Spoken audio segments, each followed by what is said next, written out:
So let's start the next topic, utilization of public funds. सबसे पहले public fund क्या होते हैं? The public financial resource that the state manages as a custodian. हम पढ़ते हैं CFI, consolidated fund of India, contingency fund of India, public accounts. वो क्या हैं? These are nothing but part of public fund. ठीक है, ये इम्पॉर्टेंट क्यों है? सबसे पहले तो state is in a fiduciary position, हमने अपने सबसे पहले लेक्चर में यही बात की थी। So it's very very important कि वो उनका जो पब्लिक फंड का जो यूज़ हो रहा है वो इफ़ेक्टिवली एफिशिएंटली फॉर पर्पस होना चाहिए। Then optimum use of available scarce resources critical to the meet developmental goals. Impact of how government manage resource mobilization decides the trajectory of socio economic development of a nation.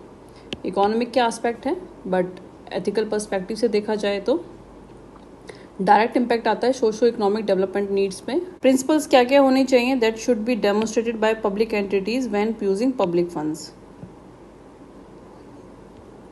क्योंकि वो fiduciary position में है तो they should follow certain principles. सबसे पहला legality होना चाहिए। जो भी फंड्स आप यूज़ कर रहे हैं, जो भी स्पेंड कर रहे हैं, that should be with in the legal limit. Legal limit क्या होती है? जो आपको एलोकेट की गई है और जिस पर्पस के लिए की गई है। तो दोनों लीगैलिटी के एस्पेक्ट होंगे। जो CAG की ऑडिट होती है लार्जली इसी पर्सपेक्टिव से होती है कि जो पैसा खर्च किया गया है वो विद इन लिमिट है and also for the specific purpose है। Then prudence. प्रूडेंस क्या होता है? Spend with caution. कॉशन से मतलब होता है कि उसका इम्पैक्ट देखते हुए खर्चा करना, नॉट एब्रप्टली।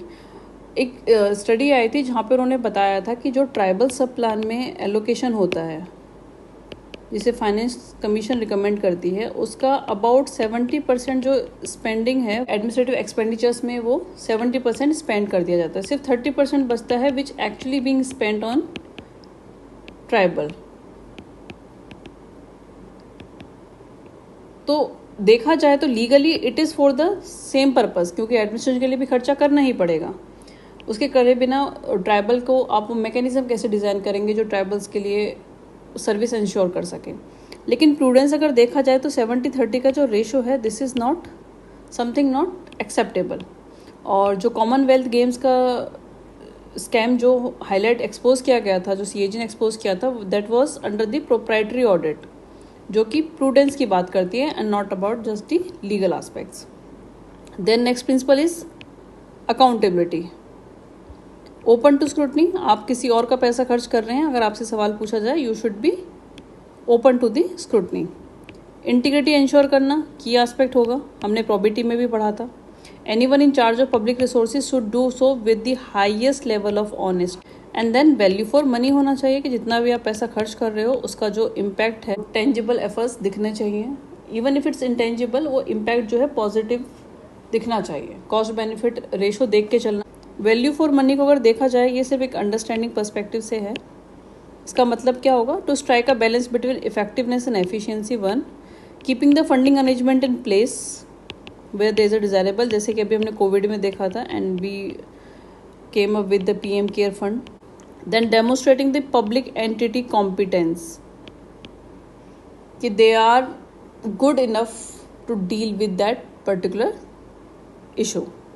सस्टेनेबिलिटी देखना बहुत ज़रूरी है। लॉन्ग टर्म पॉजिटिव इम्पैक्ट देखना बहुत ज़रूरी है। जैसे फ्रीबीज जो होते हैं, ये इसका नेगेटिव एग्जाम्पल होगा, क्योंकि फ्रीबीज में सिर्फ शॉर्ट टर्म देखा जाता है at the cost of long term benefits. उसके बाद एथिकल इश्यूज़ क्या है इसमें? पब्लिक फंड्स के एथिकल इश्यूज़ क्या हैं? देखो, जनरली हम इकोनॉमिक्स में जो पढ़ते हैं उसी तरह के आर्ग्यूमेंट यहाँ पे भी होंगे, but again being it a topic of a ethics paper, तो हमें थोड़ा सा एथिकल डायमेंशन दिखाना होगा। और इसलिए हमें जो की टर्म्स यूज़ करनी है, जैसे कि फिजिकल इनडिसिप्लिन है, प्रूडेंस है, फिजिकल एक्टिविज्म है, sunk cost fallacy, cross subsidisation, जो सोशो साइकोलॉजिकल और बिहेवियरल टर्म्स होती है वो यूज़ करेंगे, so that we can bring a ethical perspective to it. So सबसे पहले तो use of public funds for business bailouts, जो अब एथिकल इशूज़ की बात कर रहे हैं, क्या ये सही है? क्या ये एथिकल है? कैपिटलाइजेशन ऑफ बैंक्स का जो पॉलिसी का एनालिसिस होता है। Then use of public funds to promote the government, again freebies, campaign, advertisement, वो सब कहाँ से होता है? जनता के पैसे से, पब्लिक एक्सचेकर का पैसा होता है वो. So is it ethical? Is it correct thing to do? Then public money is being used to run a loss making PSUs. Inefficient use of resources हो रहा है. Also with respect to pricing of PSUs meant for disinvestment, आपने देखा होगा जैसे ही disinvestment announce होता है उसके तुरंत बाद उसके शेयर प्राइस गिर जाते हैं. क्रिटिक्स अक्सर ये बोलते हैं कि जो उसकी वर्थ है वो सरकार को नहीं मिलती है. So again question to ask with respect to prudence in public funds.